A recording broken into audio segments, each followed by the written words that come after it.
हमारे साथ नहीं होता। हम तो सुबह बत्ती घुमाई दई, अगरबत्ती घुमाई दई, भोग लगा दियो, चना चनौरी को पाले ही चले गए, रात में आकर के वही भोग लगा के सो गए। आजकल बस थोड़ी बहुत नाम जप में थोड़ी रुचि बन गई है, थोड़ी कथा वथा सुन लेते हैं, इसके अलावा कुछ नहीं। हमारी इच्छा ही नहीं है कि हमारे ठाकुर हमारे संग रास करें, तो वो भी क्यों करेंगे।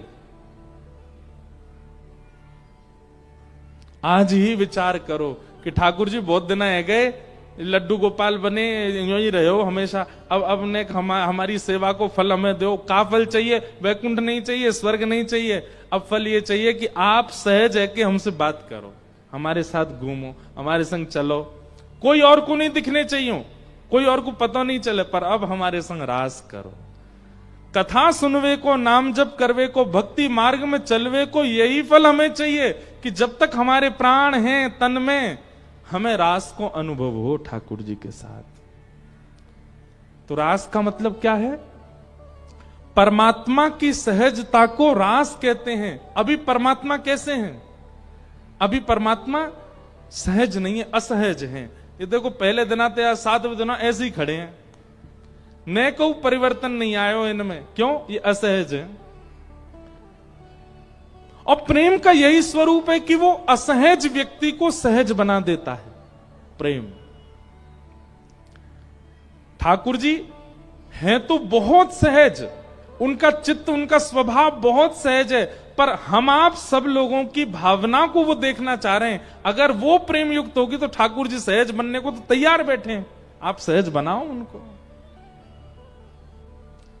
इसी को कहते हैं रास, ठाकुर जी की सहजता। ब्रज की गोपियां, ये ब्रज की गोपियां कौन है? ये सामान्य स्त्रियां नहीं है। श्रुति रूपा, रुचि रूपा, स्मृति रूपा सब गोपियां हैं। ये सब गोपियां ठाकुर जी को प्राप्त करना चाहती हैं। ये दंडकारण्य वन के संत हैं, जो रामावतार में संत दंडक वन में बैठ करके राम दर्शन की उपासना कर रहे थे, वही सब संत ही द्वापर में गोपी बनकर के आए हैं। इन सब गोपियों को ठाकुर जी के जन्म से ही पता है कि ये परब्रह्म है, ये परमात्मा है।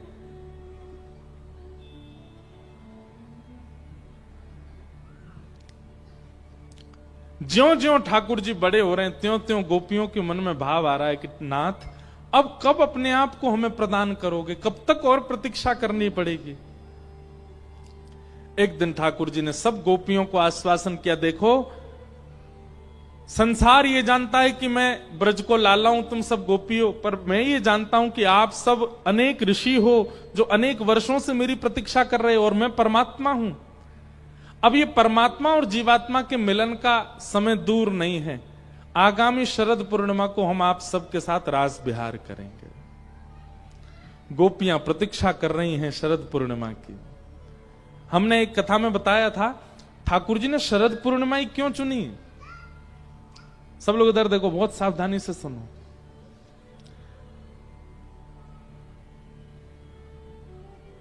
जनकपुर के पुष्प वाटिका में राम जी ने सीता जी को पहली बार जो देखा था, वो तिथि भी शरद पूर्णिमा ही थी। वो तिथि भी शरद पूर्णिमा ही थी। और उस दिन, अभी राम कथा में ऐसा वर्णन आता है कि जब राम जी पुष्प वाटिका में घूम रहे थे, तो कुछ सखियों ने, सीता जी की सखियों ने दूर से राम जी को देखा, और राम जी को देखते ही वो तो भाव विह्वल हो गई, दौड़ी दौड़ी सीता जी के पास गई, बोले एक गौर है एक श्याम, गौर श्याम दो भाई विचरण कर रहे हैं, इतने सुंदर हैं। गौर वाले तो सुंदर हैं, पर श्याम वर्ण के तो इतने सुंदर हैं कि उनको देख करके बस यूं लग रहा हो कहा न्योछावर कर दे इन पे। हे सियाजू, उनके दर्शन को चलो। तो यहां से पुष्प बीनती भाई सीता जी आ रही हैं, सामने से राम जी आ रहे हैं। तो उस समय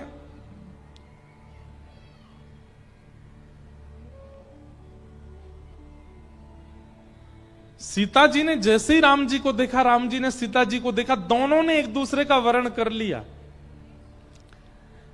लेकिन उस समय जितनी सखियां सीता जी के साथ में पुष्प वाटिका में थी, वो सब भी राम जी को प्रियतम भाव से वर्ण करना चाह रही हैं। पर राम जी बोले भैया हम मर्यादा पुरुषोत्तम हैं, एक पत्नी व्रती रहेंगे, और ये इतनी सारी सब सखियां जो हैं हमको घूर रही हैं, ये कैसे संभव होगा पूर्ण?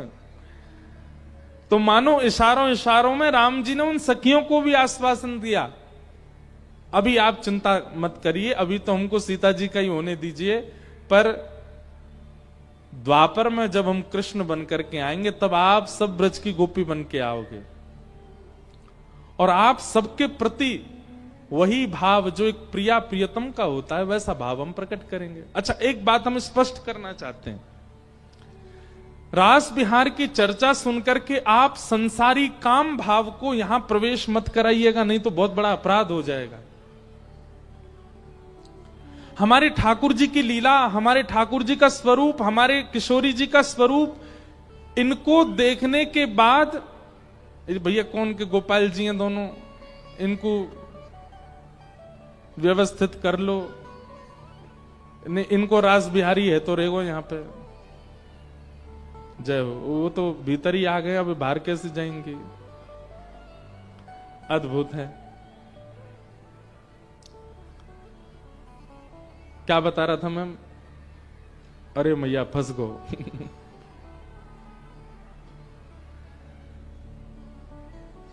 ये भीतर घुसी कैसे नीचे से? बैठ जाओ। क्या बता रहे थे? बोलो वृंदावन बिहारी लाल की।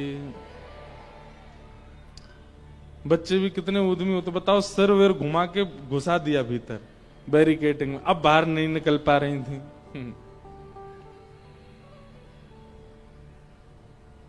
रास श्रीमद् भागवत का सबसे सेंसिटिव प्रसंग है ये। अगर इसमें चूक गए आप तो आपके मन में कई प्रश्न प्रकट हो जाएंगे जिनका समाधान आपको नहीं मिलेगा, इसलिए बहुत सावधानी से सुनिए। किशोरी जी का रूप, ठाकुर जी का रूप, ये तो ऐसा रूप है जिसको देखने के बाद अगर किसी के चित्त में काम हो तो काम नष्ट हो जाता है। क्योंकि हम लोगों ने संसार के फिल्म बहुत देखी है ना, संसार के सिनेमा देखा है, इसलिए हमको प्रेम की बात होते ही वही दिखाई देता है।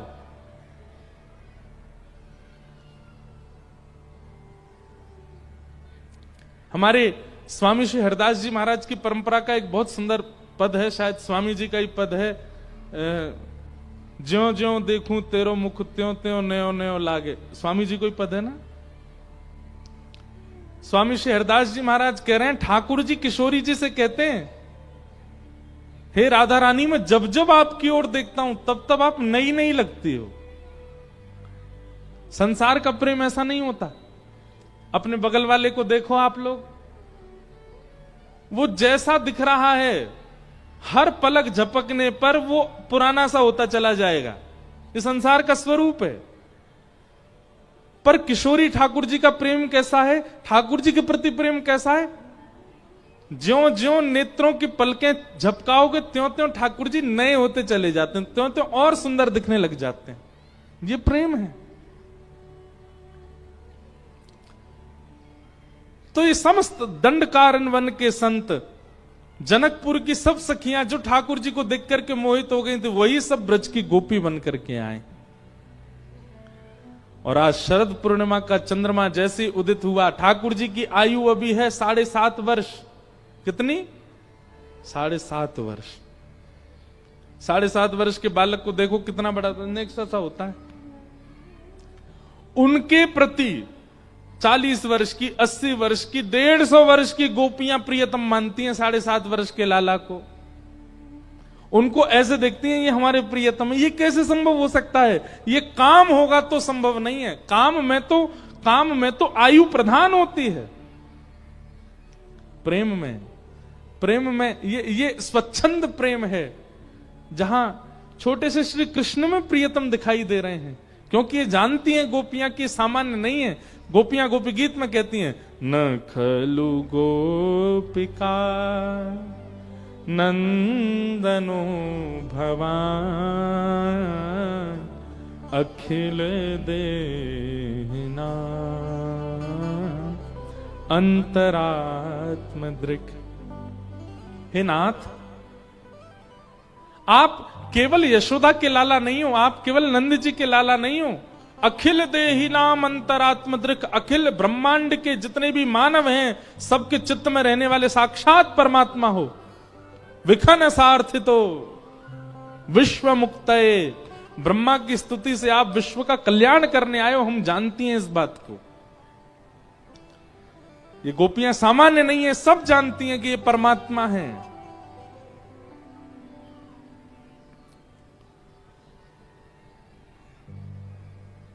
आज शरद पूर्णिमा की रात्रि जैसे ही ठाकुर जी ने वेणुनाद करना प्रारंभ किया, सब गोपियां अपने अपने गृह कार्य को यथावत छोड़ करके दौड़ी हैं श्री कृष्ण से मिलने के लिए।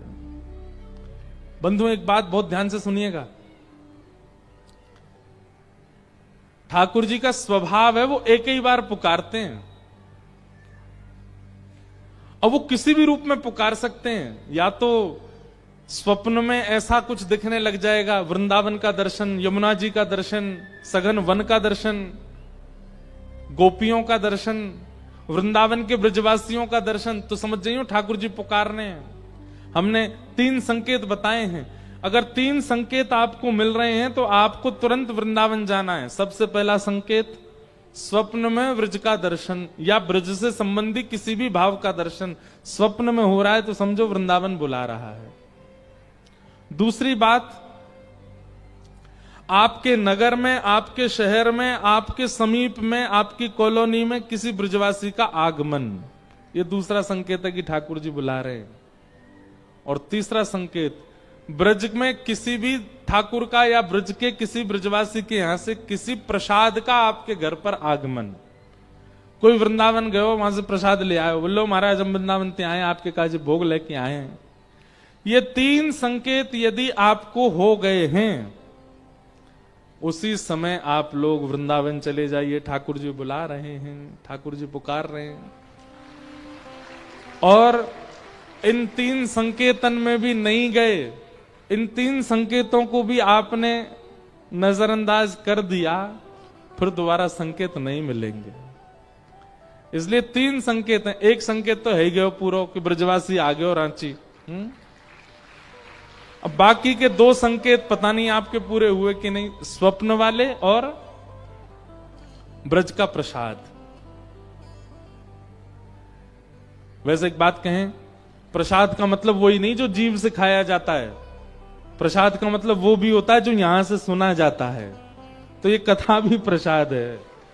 आप सब लोग ब्रज के भाव श्रवण कर रहे हो, और श्रवण करके, अच्छा प्रसाद क्या, जो जिह्वा पे जाके अंदर जाकर के तृप्ति का अनुभव कराए वो प्रसाद। कानों से कथा सुनकर के भी तो आप तृप्त हो रहे हो, तो यह भी एक प्रसाद है। तो ब्रजवासी आ गए हो, कथा सुना गए हो। अब तीसरी बात है स्वप्न में, ये तो आपको आपकी शुद्धता होगी चित्त की तो ही होगा, स्वप्न में ब्रज दिख जाए। उसके बाद बिल्कुल विचार मत कीजिएगा, चाहे आपके लाखों का काम रुका पड़ा हो, छोड़ के भागो वृंदावन। एक बार तो राधारमण जी को देख के आओ, क्योंकि ठाकुर जी बुला रहे हैं, ठाकुर जी बुला रहे हैं। जैसे ही गोपियों ने सुना कि ठाकुर जी की वेणुनाद हो रहा है, वेणुनाद कान में जाकर के शब्द प्रकट करने लगा, चल गोपी जल्दी, कन्हैया तेरी बात निहार रहे हैं।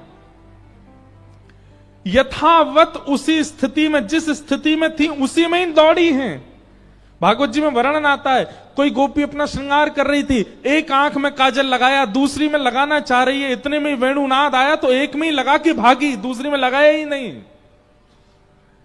कोई गोपी अपने केश काट रही थी और ठाकुर जी की वेणु का नाद आया तो केश में कंगा लगा भया है, वैसे ही दौड़ी है। कोई गोपी सीरा बना रही थी और तभी कानों में ध्वनि आई तो हाथ में चम्मच लिए ही, कलची लिए ही भागी है ठाकुर जी के पास, यूं भी नहीं कि उसको धर दूं।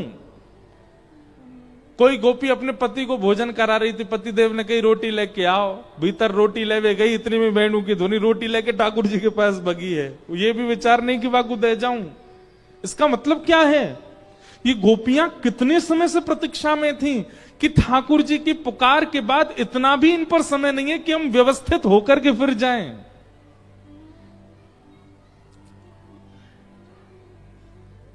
सब गोपियां दौड़ी।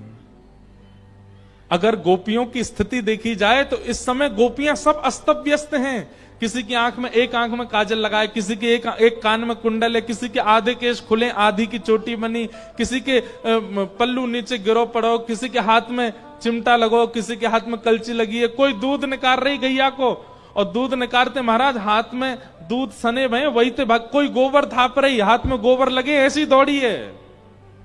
लेकिन केवल वो गोपियां, उन गोपियों को ही स्वर सुनाई दिया जो कृष्ण प्रेम में हैं।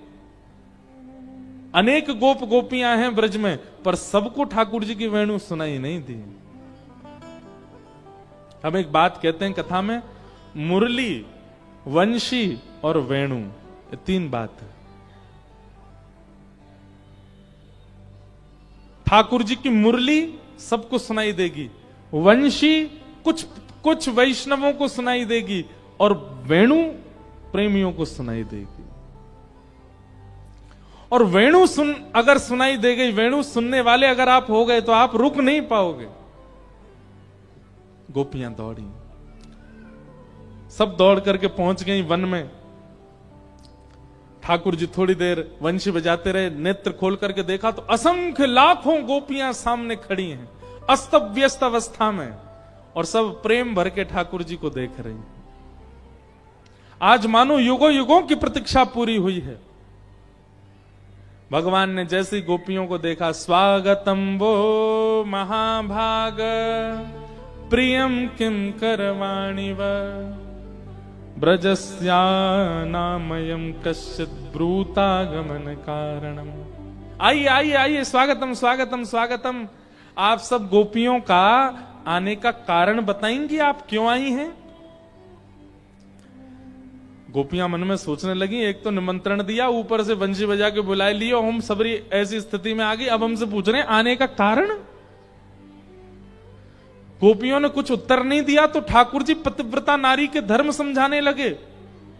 ठाकुर जी भयभीत करने लगे, तुम अपने बच्चों को छोड़ के आ गई, अपने पति को छोड़ के आ गई, अपने सास ससुर को छोड़ के, राम राम राम राम राम, एक कन्या को ऐसा नहीं करना चाहिए, कितना बड़ा जघन्य पाप लगता है, तुमको नरक जाना पड़ेगा, आदि आदि ठाकुर जी धर्मशास्त्र की बातें बताने लगे गोपियों को। चलो लौट जाओ, वापस अपने अपने घर को चली जाओ। पर प्रेमी को भय नहीं लगता। मैंने एक बात कही है कथा में, धर्म अर्थ काम मोक्ष, ये चतुर्विध पुरुषार्थ के बिना हम में से कोई नहीं रह सकता, लेकिन प्रेमी को इन चारों की चिंता नहीं होती। प्रेमी को चिंता नहीं होती कि धर्म अधर्म हो जाएगा, उसका प्रेम प्रधान है। भैया देखो, हम प्रेम की चर्चा करते हैं तो ये छोरा छोरी ने मत लियो आजकल, किन ने बिल्कुल भी उनको मत लीजिए। प्रेम की चर्चा हो तो मीराबाई को लीजिएगा, सूरदास जी को लीजिएगा, कुम्मनदास जी को लीजिएगा, तुलसीदास जी को लीजिएगा। कई लोग हमारे प्रेम की चर्चा को आजकल के युवाओं के प्रेम में बांध देते हैं। वो वाला प्रेम वो प्यार होता है, वो प्रेम नहीं है, उसमें मत ले जाइएगा। प्रेमी धर्म की चिंता नहीं करता, प्रेमी अर्थ की चिंता नहीं करता। अर्थ किसे कहते हैं? धन, उसको धन की चिंता नहीं होती। प्रेमी कामनाओं की पूर्ति की चिंता नहीं करता। अत्यंत प्रेमी व्यक्ति होगा, उसकी कोई कामना भी नहीं होगी, अपने प्रेमी से भी कामना नहीं रखेगा वो। और प्रेमी को मोक्ष की भी चिंता नहीं होती, उसको मोक्ष की भी परवाह नहीं है, वो तो बस प्रेम में ही रहता है। गोपियों को ठाकुर जी पातिव्रत धर्म समझा रहे हैं, गोपियां खड़ी खड़ी सुन रही हैं, भयभीत नहीं हुई। अंत में गोपियों ने प्रणय गीत गाया कि मैवं विभोर्हति भवान गदितुम दृशंसम संत्यज्य सर्व विषयांस्तव पादमूलम भक्ता भजस्व दुर्वग्रहमात्यजास्मा देवो यथादि पुरुषो भजते मुमुक्षु। गोपियां कहने लगी, कन्हैया आप कहते हो सब छोड़ करके मेरी शरण में आ जाओ, और आज जब हम सब छोड़ करके आ गए तो हमसे कह रहे हो वापस चली जाओ। हमने किसी बात की चिंता नहीं करी, लोग क्या कहेंगे, लाज क्या कहेगी, मर्यादा क्या कहेंगे, धर्म क्या कहेंगे, सब छोड़ करके आपकी शरण में आ गए। और आप कह रहे हो वापस चले जाओ। कन्हैया हमारी एक बात बताना। ठाकुर जी बोले क्या? एक पतिव्रता नारी अपने पति के बिना ना सोती है, ना खाती है, ना रहती है, ना जाती है, कुछ नहीं करती, पति प्रधान, उसको पतिव्रता कहते हैं। लेकिन उसका पति किसी कारण से विदेश चला गया और विदेश जाते समय पत्नी से कह गया कि अब तुम कैसे रहोगी मेरे बिना? पत्नी बोली कैसे रहूं बताओ? लो मेरी एक मूर्ति ले लो, इसी को नहलाना, इसी को खिलाना, इसके संग ही रहना, इसको मेरा ही अंश समझना जब तक मैं आ ना जाऊं। सब लोग इधर देखिए, बहुत सावधानी से सुनिए। पति कह के गया इसको मेरा ही अंश समझना। अब वो पत्नी मूर्ति वाले पति को ही अपना पति मानती, क्योंकि असली पति तो विदेश है। 5 वर्ष तक पति लौट करके नहीं आया, लेकिन उस पत्नी का विश्वास नहीं डगमगाया, वो मूर्ति के पति को ही अपना पति मानती। अब एक दिन रात्रि का समय उसका मूर्ति वाला पति जो है वो सो रहा है और पत्नी उसके चरण दबा रही है। इतने में असली पति आ गया द्वार पे। अब बताओ कन्हैया उसको क्या करना चाहिए? अगर वो गेट ना खोले तो उसका द्वार पर असली पति खड़ा है, और यदि वो उठ के जावे तो 5 साल से जिसको पति मान रही है उसके प्रति विश्वास भंग हो जाएगा। क्या करना चाहिए बताओ एक पतिव्रता नारी को? ठाकुर जी बोले इसमें सोचने वाली क्या बात है? असली पति जब द्वार पर आ गया तो फिर मूर्ति वाले पति में कोई अस्तित्व है ही नहीं। विश्वास तो प्रगाढ़ पति के प्रति है ना। तब तक जब तक वो नहीं था उसकी अनुपस्थिति में ये थे, लेकिन अब असली उपस्थित है तो फिर ये तो मूर्ति है ना, असली को स्वागत करना चाहिए। गोपियां ताली बजा के बोली आपने सही उत्तर दिया और हमने वही किया। अभी तक जिसको पति माना, जिसको परिवार माना, जिसको मां माना, पिता माना, जो भी संबंध संसार के थे ये सब मूर्तियां थी, आपने हमको प्रदान कर रखी थी। जब तक मैं ना मिलूं तब तक इन्हीं को सब मानना। और आज जब आप हमारे सामने आ गए और हम सबको छोड़ करके आपके पास आ गए तो फिर हमने क्या गलत किया बताओ? गोपियों, ये गोबर थापने वाली गोपियां हैं, ये ब्रज की वो गोपियां हैं जो गैया चराती हैं, गोबर थापती हैं, दूध निकालती हैं, कोई यूनिवर्सिटी कॉलेज में पढ़ने नहीं गई, लेकिन इनकी प्रेम की भाषा के आगे त्रिलोकी नाथ भी चुप हो गए, कुछ नहीं बोल पाए। और इसके बाद गोपियां कहती हैं कन्हैया चित्तम सुखेन भवतापहितं ग्रहेषु यन्निर्विशस्यतु करावपि गृह्य कृत्ये पादौ पदं न चलतस्तव पादमूलम् यामः कथं ब्रजमथो करवाम किं वा। कन्हैया हम चली जा रही हैं, आपको हम अगर पीड़ा दे रही हैं तो हम चली जा रही हैं, हमारी एक वस्तु आपके पास है वो हमको वापस कर दो। ठाकुर जी बोले मेरे पास क्या है? बोले हमारा मन आपके पास है। हम रहती घर में पर मन आप में रहता है, भोजन बनाती है मन आप में रहता है, बच्चों को खिलाती है मन आप में रहता है, क्योंकि मन आपके पास ही है। वो मन हमको वापस कर दीजिए। आप अपने अंदर से हमारे मन में आप बैठ के वहां से निकल जाइए, हमारा मन वापस कर दीजिए, हम चली जाएंगे, फिर कभी लौट करके नहीं आएंगी। ठाकुर जी बोले ये असंभव है। बोले अगर ये असंभव है तो फिर हमें स्वीकार करो। और ठाकुर जी ने अब रास किया। रास मतलब अब एक एक गोपी के पास ठाकुर जी जा रहे हैं, तू कहा बना के लाई है? मैं तो हलवा बना के लाई। ला पवा मुए, ठाकुर जी पाने लगते हैं। फिर दूसरी गोपी के पास जाते हैं, उसके गले में गलवियां डाल के बैठ जाते हैं, उसके घर की चर्चा सुनने लगते हैं। तीसरी गोपी के पास जाते हैं, उसके चरण दबाने लगते हैं। चौथी गोपी के पास जाते हैं, अरे लाला मुझे तो पसीना आ रहे हैं, ठाकुर जी अपने पटका से पहुंचने लगते हैं। मतलब इतने सहज हो गए ठाकुर जी सबके लिए कि सब गोपियों को सुख देने लगे, जैसा वो चाहती हैं वैसा प्रेम ठाकुर जी प्रदान करने लगे। लेकिन इस मार्ग में वही हुआ क्या? गोपियों को अभिमान हो गया। अभिमान क्यों हुआ? क्योंकि बिना गुरु कृपा के गए हैं, इसलिए गुरु जरूरी है। गुरु के बिना ठाकुर जी मिल भी गए तो हो सकता है आपके चित्त में कहीं मान ना आ जाए, इसलिए गुरु आवश्यक है।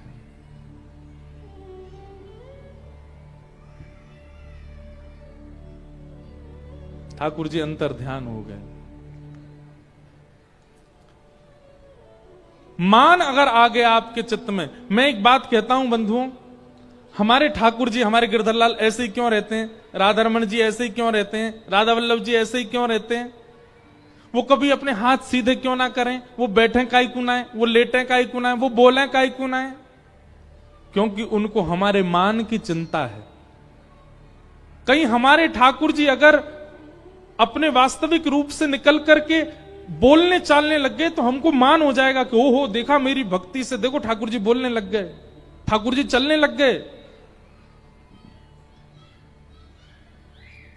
इसलिए ठाकुर जी स्थिर रहते हैं, और या फिर ठाकुर जी की स्थिरता यह बताती है कि अभी तुम मान रहित हुए नहीं हो, इसलिए तुमको स्थिर दिख रहे हैं ठाकुर जी। मान ठाकुर जी को प्रिय नहीं।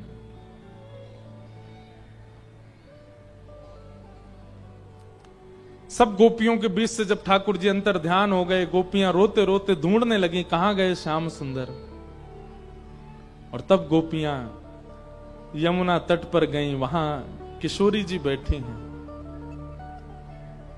हे सुन राधिका दुलारी, तेरे द्वार का भिखारी हूं मैं, शाम का पुजारी,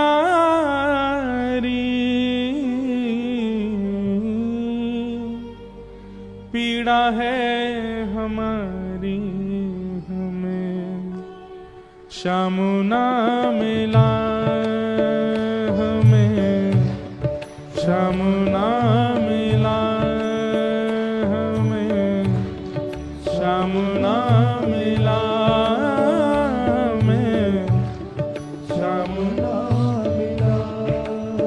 हे सुन राधिका दुलारी, सुन राधिका दुलारी, तेरे द्वार का भिखारी, तेरे द्वार का भिखारी, तेरे शाम का पुजारी, एक पीड़ा है हमारी हमें श्याम ना मिला, हमें श्याम ना मिला, हमें श्याम ना मिला, हमें श्याम ना मिला।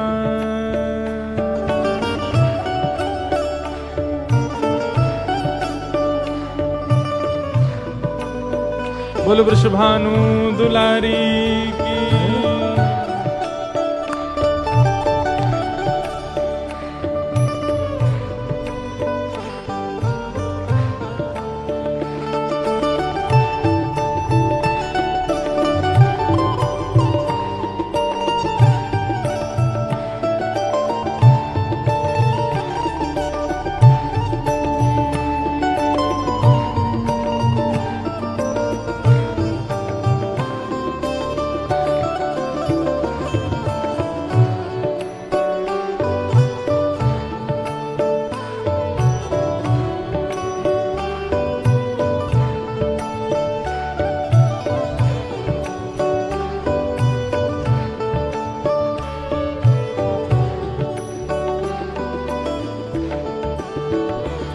हम सोचते थे कान्हा कहीं कुंजल में होगा,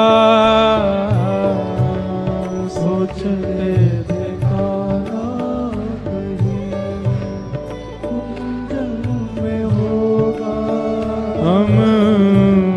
सोचते थे कान्हा कहीं कुलजन में होगा, सोचते थे कान्हा कहीं कुलजन में होगा। हो अभी तो मिलन का हमने सुख नहीं भोगा, अभी तो मिलन का हमने सुख नहीं होगा। अभी तो मिलन का हमने सुख नहीं भोगा, अभी तो मिलन का हमने सुख नहीं होगा। सुन के प्रेम की परिभाषा, प्रेम की परिभाषा मन में बंधी थी जो आशा, मन में बंधी थी जो आशा हुई रे निराशा झूठी, दे गया दिलासा हमें शाम ना मिला, हमें शाम ना मिला, हमें शाम ना मिला, हमें शामुना मिला। हे सुन राधिका दुलारी, सुन राधिका दुलारी, तेरे द्वार का भिखारी, तेरे द्वार का भिखारी, तेरे शाम का पुजारी, एक पीड़ा है हमारी, हमें शाम ना मिला, हमें शाम ना मिला, हमें शाम ना मिला, शामुना मिला। बंधुओं, इस पूरे भाव की सबसे सुंदर पंक्ति मुझे ये लगती है, देता है कन्हाई जिसे प्रेम की दशा, देता है कन्हाई जिसे प्रेम की दशा, देता है कन्हाई जिसे प्रेम की दशा, देता है कन्हाई जिसे प्रेम की दशा। हो सब विधि उसकी लेता है परीक्षा, हो सब विधि उसकी लेता है परीक्षा, जो मैं सा जानती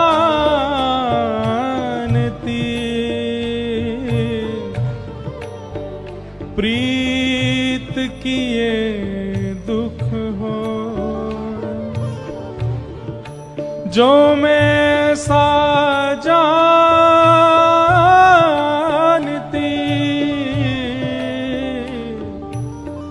प्रीत किए दुख होए, नगर ढंढोरा पीटती प्रीत न करियो को। मीराबाई, सक्कूबाई या जो भी कृष्ण प्रेम में आ चुके हैं, वो प्रवचन तो करते हैं कि आप भी कृष्ण प्रेमी बन जाओ, लेकिन कभी कभी कहते हैं सावधान रहना, पीड़ा बहुत मिलेगा, परीक्षाएं बहुत मिलेंगी। आप यदि प्रेम मार्गी नहीं हो, आप भक्ति मार्गी नहीं हो, आपका रास्ता बहुत सुगम होगा।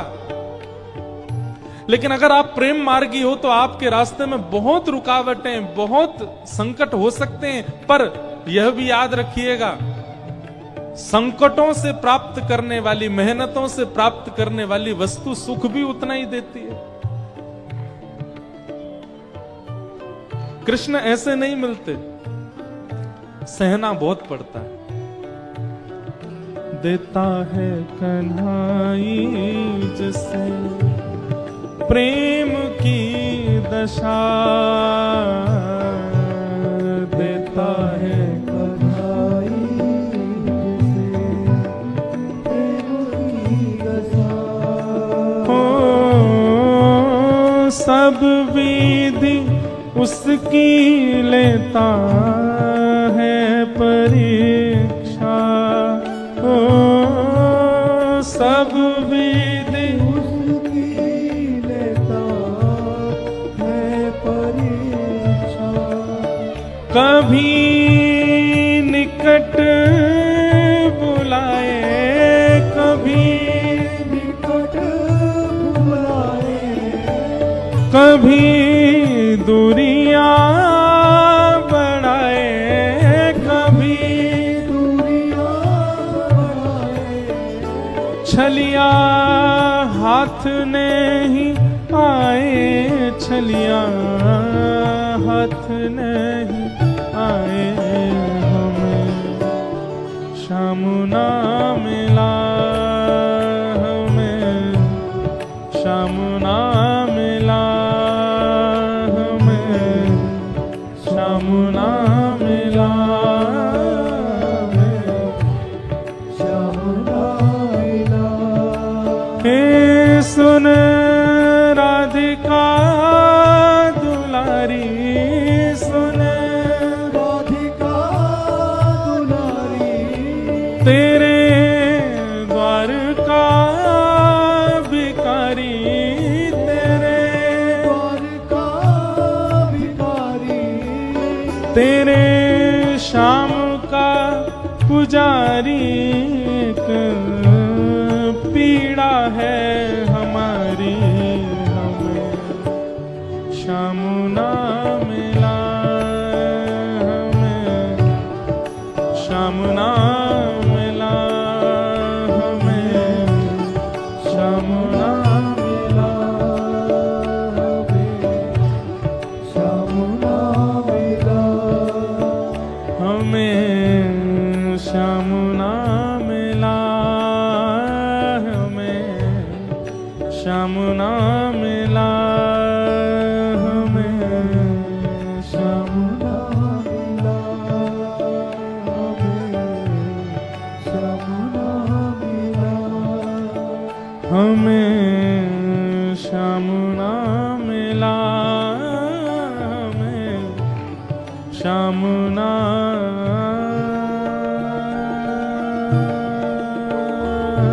मिला।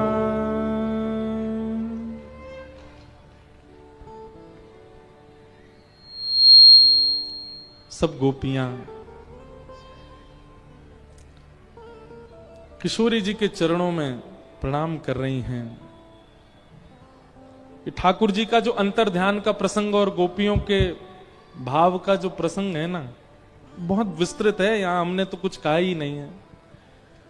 गोपियों की स्थिति क्या हो गई कि वे जड़ से भी बातें करने लग गई, वृक्षों से पूछने लग गई, तुलसी से कहने लगी, अरे तू तो हमारी सौतन है, तेरे बगैर तो ना दूध पी में, ना पानी पी में, ना रोटी खा में, तू जब तक ना पड़े तब तक भोजन ना करें, तो पता होगी कहां चले गए, तू बता दे।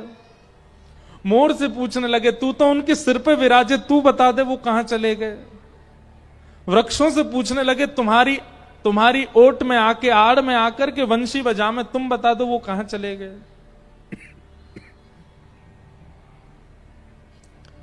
तब यमुना तट पर बैठी हुई किशोरी जी दिखाई दी, मतलब गुरु। बंधुओं, किशोरी जी कौन है? अच्छा बताओ, ठाकुर जी के कौन से भाग में विराजती हैं गोपी? दाहिनी ओर की बाएं ओर? बाएं ओर।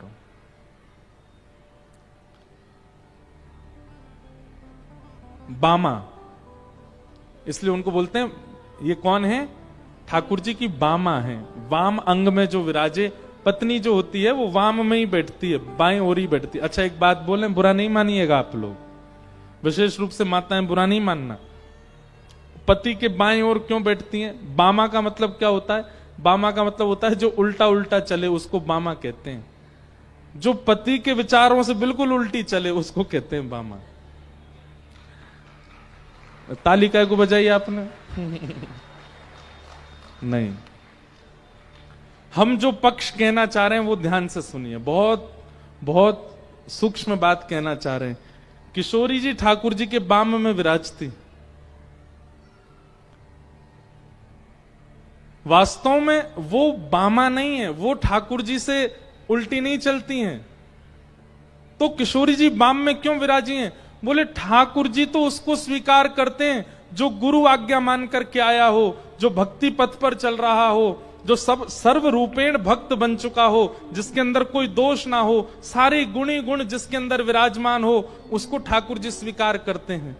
जिसमें तनिक भी अवगुण होता है, जो संसारी है, जो एक प्रकार से गुरु विहीन है, जानता नहीं सेवा किसे कहते हैं, पूजा किसे कहते हैं, जो पूर्ण रूपेण बामा है, मतलब उल्टा है, वो अगर किशोरी जी उस पर दृष्टि डाल लें तो उसको पकड़ करके जो कृष्ण को प्रदान करें। इसलिए ठाकुर जी के बाम में बैठी हैं किशोरी जी। जो योग्य हैं उनको ठाकुर जी स्वीकार करते हैं, पर जो अयोग्य हैं उनको भी पकड़ करके जो ठाकुर जी के चरणों में अर्पित करें वो किशोरी जी, इसलिए वो बाम में बैठी हैं। समझ में आया बाम में क्यों बैठी हैं? जो बामा हैं, जो उल्टी बुद्धि वाले हैं, जो उल्टे स्वभाव वाले हैं, जो उल्टे कृत्य करते हैं, वे भी यदि कभी किसी कारण से गिर जाएं चरणों में आकर के, तो ठाकुर जी तो एक बार सोचेंगे याने पूर्व में ऐसे ऐसे काम किए, या मैं स्वीकार ना करूंगा। वाकू भी किशोरी जी उठाती हैं और उठा करके चरणों में पधराती हैं, इसलिए वो बामा, इसलिए बाम में किशोरी जी विराज रही हैं। एक बहुत सुंदर पद है,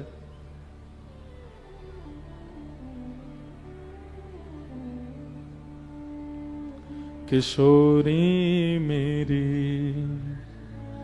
करुणा की भंडार।